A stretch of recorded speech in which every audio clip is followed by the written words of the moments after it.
Hi there, Neil from Diagonal Move here, looking today at the Hill of Death, a Shattered Union series game about the Battle of Champion Hill during the American Civil War. It's a game published by Tiny Battle Publishing and designed, I think, by Herman Luttman.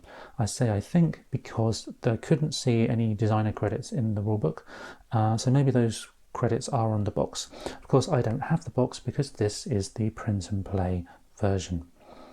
I'm going to look at what's in the game as you would download it and print it off at home prior to assembling it yourself.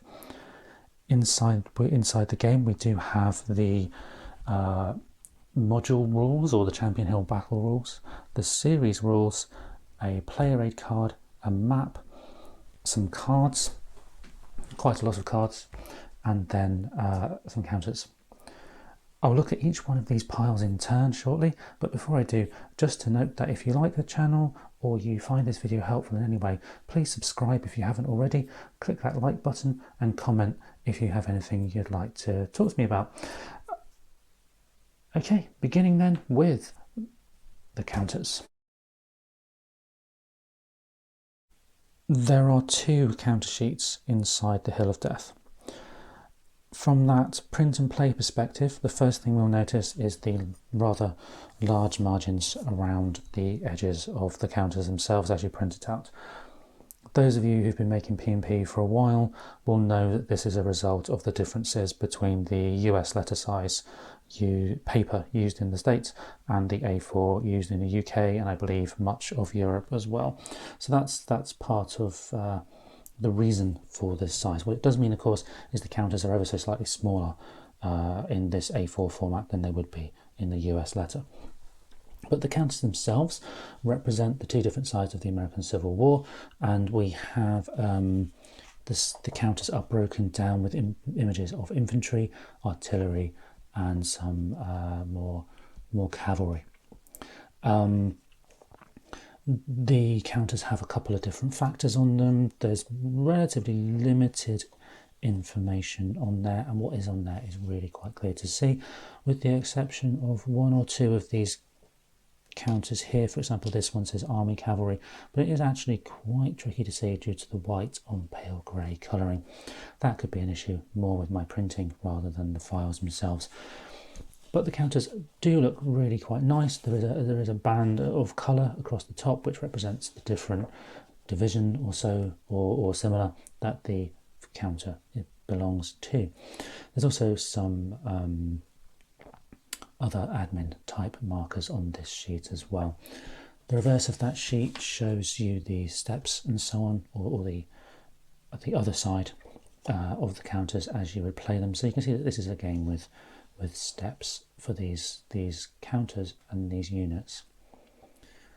The artwork itself is quite nice. I do personally prefer this kind of imagery to those more NATO symbols. I don't know if NATO symbols are used very much in this period, but I certainly do prefer them when they're available.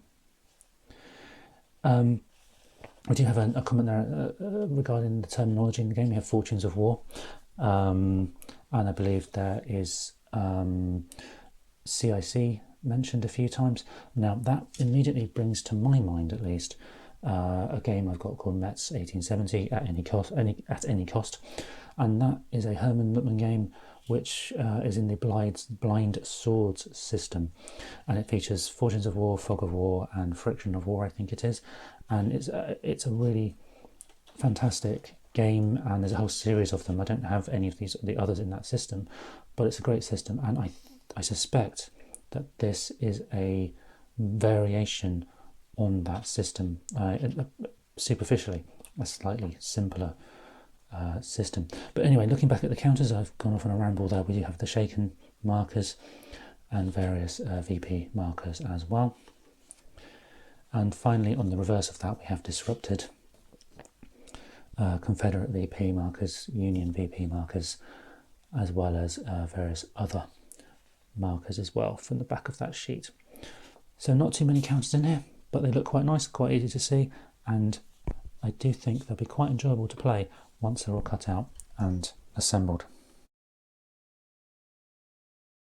The player aid card is two-sided, and it's quite a large player aid card. when combined, these two pieces of paper would make up the A3 size in the UK and Europe.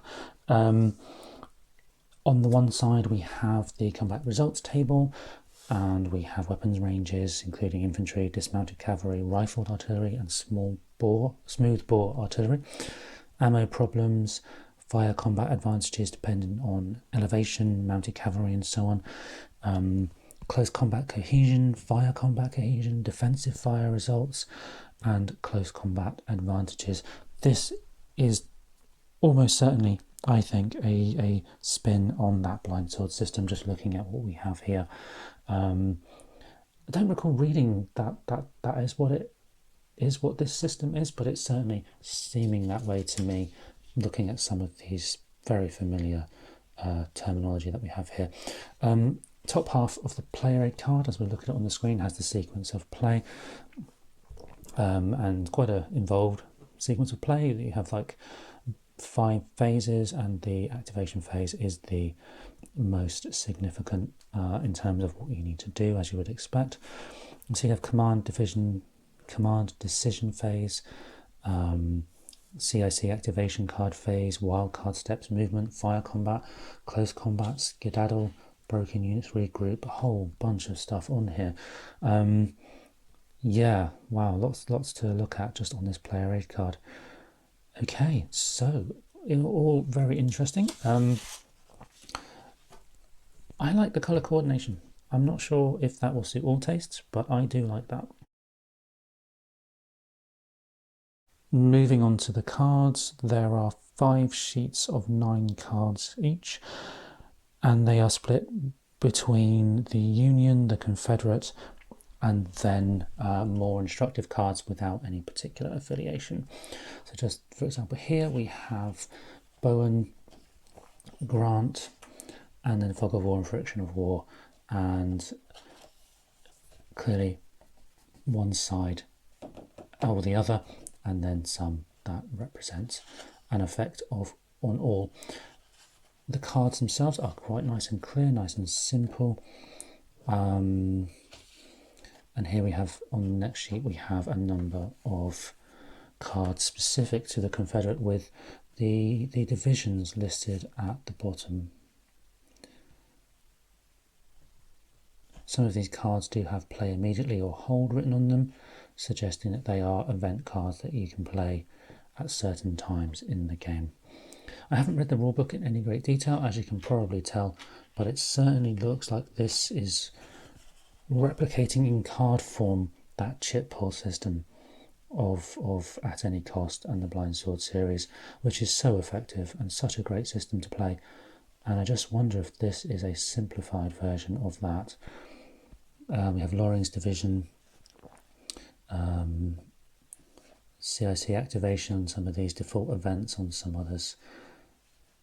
Yeah, these cards look really clear to see, really clear to read, and to apply the effects. And there's a number of conditional things on some of these as well. For example, this one has harassing fire, play immediately, choose a rebel unit within 6 hectares of a Union unit, roll a die against that unit's CR.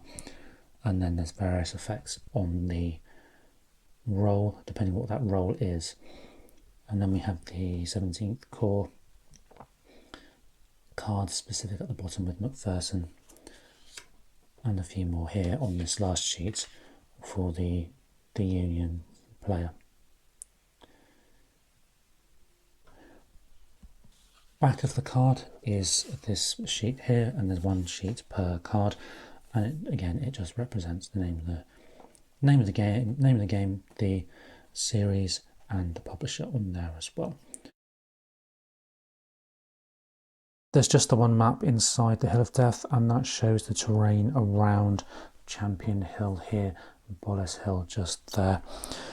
The terrain is broken up by wooded areas and hilly or elevated areas, as well as some roads and rivers and so on. The top of the map here is a turn and victory point tracker, and it's a fairly reasonable sized map. Now, I have it here in 6 separate pieces. This is due to a quirk of the print and play format that was received, and I believe there was actually an error in the file. Now that error has been sorted, as far as I understand it, on the download that information that I received. However, by the time it was sorted, I had already printed out using a friend's PDF software that lets you chunk up those poster size images into chunks as it appears here. So I'm not going to bother reprinting. I don't mind having the 6 separate pages rather than 4. That doesn't represent a problem for me, but just bear in mind, for those of you downloading from now, you'll have 4 sheets rather than these 6 here. The train does look nice to play on. Hexes are really clear and easy to see. It does exactly what it needs to, which is all you could ask for and more, really. Finally, we have the rulebooks, and there are 2, a Shattered Union series rulebook and a Champion Hill, the Hill of Death module rulebook. One of my pet hates this, because you have to learn the rules and then unlearn the rules to play that individual game, but let's not let that distract from the rest of the video. We have in the combined rulebooks around about 30 pages that you'll need to print off, including these 2 cover pages, which you probably don't need to print if you really don't have to, but I just have done it for the purposes of the video. In the series rulebook, we have the overall flow of the system, and it's in 2 columns. The text is reasonably small. I don't know if that's an issue because of the relative paper sizes, as I've mentioned before, but it's reasonably tiny text. But it does look relatively clear. There are some images and some highlighted sections to highlight key points. And as you go through, you'll see all the different information regarding the obvious things, such as sequence of play, the different phases, and combat. Line of sight is here. You have blocked, obscured and clear. Impacted by elevation, the line of sight. Again, I'm not 100% sure this is a variation of the blind sword system, but it certainly has a great many similarities, if it hasn't, with the elevation levels impacting line of sight and so on, and some of the other terminology used in the game. We have movement steps here.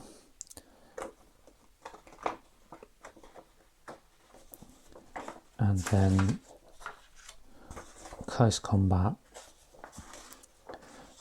And we start moving into really quite dense 2-column text there as we move through. There are cohesion tests, breakthroughs, melee, and an end phase with the victory determination at the end. Okay, so that is the series rules.